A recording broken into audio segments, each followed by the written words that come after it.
PM Shri સરકારી English medium school ઘોઘલાના શૈક્ષણિક પ્રવાસમાં વિદ્યાર્થીઓએ ખૂબ જ મહત્વનું નોલેજ અને ભરપૂર મનોરંજન મેળવ્યું. ઘોઘલા પીએમસી સરકારી ઇંગ્લિશ મીડિયમ સ્કૂલનો અડધા દિવસનો શૈક્ષણિક પ્રવાસ શાળાના આચાર્ય શ્રીમતી આરતી મોડાસિયાના નેતૃત્વમાં યોજાયો, જેમાં post office, STP plant, bird sanctuary અને મલાલામાં ક્રિષ્ના ફ્રોઝનની વિઝિટ કરી.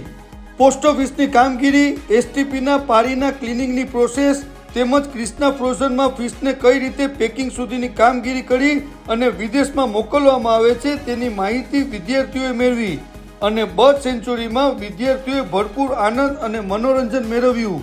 વિદ્યાર્થીઓના આ પ્રવાસ તેમના જીવનમાં હંમેશા માટે યાદગાર સાબિત થશે. Good morning. મારું નામ સોલંકી લક્ષ્મણ શામજીભાઈ છે. બરાબર, હું અહીંયા દીવ પોસ્ટમેનમાં પોસ્ટમેન તરીકે ફરજ નિભાવું છું. અત્યારે હાલમાં ઘણા એવા અમારા ખાતાઓ છે પોસ્ટ ખાતામાં, જેમાં મુખ્યત્વે છે સુકન્યા સમૃદ્ધિ યોજના.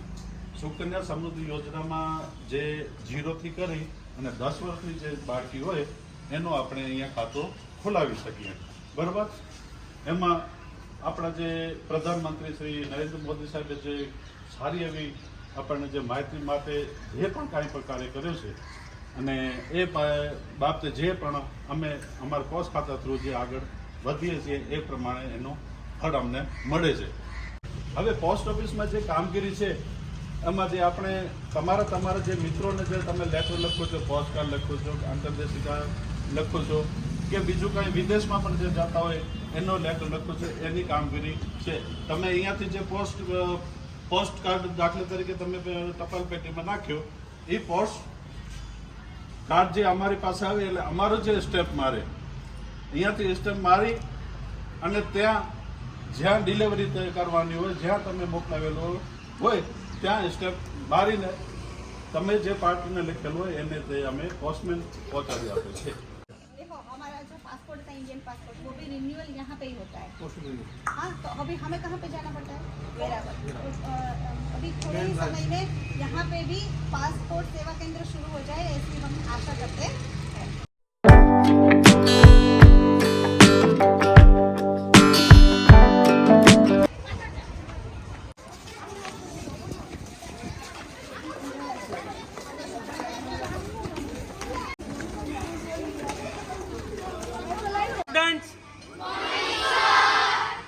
આ પ્લાન્ટને એસટીપી કહેવામાં આવે છે, સીવેજ ટ્રીટમેન્ટ પ્લાન્ટ. જે પણ ગંદુ પાણી હોટલ છે, ઘર છે, ઇન્ડસ્ટ્રી છે, ત્યાંથી બધું કલેક્ટ થઈને અહીંયા આવે છે. પછી આ ડિકેન્ડર છે ને આપણી 4 પ્રોસેસમાં થાય છે ક્લિનિંગનું. અહીંયાથી પાણી ક્લીન થઈને પછી આને રીયુઝ કરવા માટે ગાર્ડનિંગ છે, કન્સ્ટ્રક્શન છે ને બીજે ઘણા ઉપયોગ થાય છે. હવે તમને પ્લાન્ટની વિઝિટ કરાવી દઉં.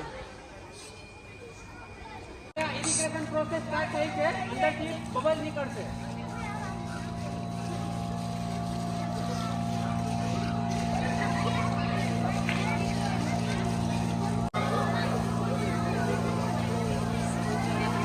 આખો પ્લાન્ટ સ્કાડા ઓટોમેશન પર ચાલે છે, તો આપણને કોઈ પણ એમ્પ્લોઈઝની જરૂર નહીં પડે ફિલ્ડ ઉપર.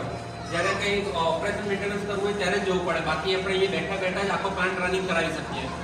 7 થી 8 પ્રોસેસ ચાલે છે આ પ્લાન્ટમાં. પાણી ગંદુ પાણી આવીને ક્લીન થાય ત્યાં સુધી તો તેને બધું ઓપરેશન એક જ પર્સન અહીંયા બેઠા કરી શકે એ રીતે ટેકનોલોજીથી બનાવ્યો છે આખો પ્લાન્ટ. 2000 जितने जो घर है ना उसका पानी सिर्फ वॉशरूम का पानी, टॉयलेट का नहीं, वॉशरूम का पानी यहाँ पर आ रहा है. अभी सारे के सारे घर को कनेक्ट करेंगे तो कितना पानी हम रीयूज कर पाएंगे. समझ रहे? अभी पानी हमें बचाना है. मेन अभी लाइन घोघला से आ रही है, वहाँ से जो पानी आएगा तो तभी प्लांट फुल कैपेसिटी में चलेगा. આ છે સ્કાડા ઓટોમેશન સિસ્ટમ. આખા પ્લાન્ટનું ઓપરેશન આપણે અહીંયાથી કરી શકીએ છીએ. અત્યાર સુધી કેવું હતું કે બધી મશીનરી છે તેને ચાલુ કરવા માટે મેન પાવર જોઈએ અને કોઈ એમ્પ્લોય જોઈએ છે. તો આપણે સ્કાડા ઓટોમેશનથી બધી સિસ્ટમ ઓનલાઈન લઈ લીધી છે ને એક જ પર્સન બેઠા બધા પ્રોસેસ અહીંયાથી કરી શકે છે. હવે અત્યારે તમે જોયું કે ઇરિગેશન પ્રોસેસ સ્ટાર્ટ કરી તો અહીંથી એક જ ક્લિક કરવાથી એ પ્રોસેસ ચાલુ થઈ ગઈ છે. ને જો આ પાઇપ્સ દેખાય છે, આ પાઇપ જાય છે નીચે, ત્યાંથી નીચે ડિકેટ મૂક્યા છે. પેલા આપણે પાઇપ મૂક્યા છે, પાઇપમાં હોલ્સ છે, તે હોલ્સમાંથી બબલ ઇરિગેશન થઈને ઉપર આવે છે. ખાતામાં બબલ આવે છે પાણી ને टेक्नोलॉजी बढ़ रही है, लोगों का काम आसान हो रहा है टेक्नोलॉजी की वजह से। हार्ड वर्क लेस हो रहा है, माइंड वर्क चलता है। समझ में आ रहा है? क्योंकि टेक्नोलॉजी आगे बढ़ रही है।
આ ફ્રેશ છે ભાઈ સ્લેબમાં પેકિંગ થાય ને પછી અહીં ગોઠવવામાં આવે આ બાજુ આવ્યો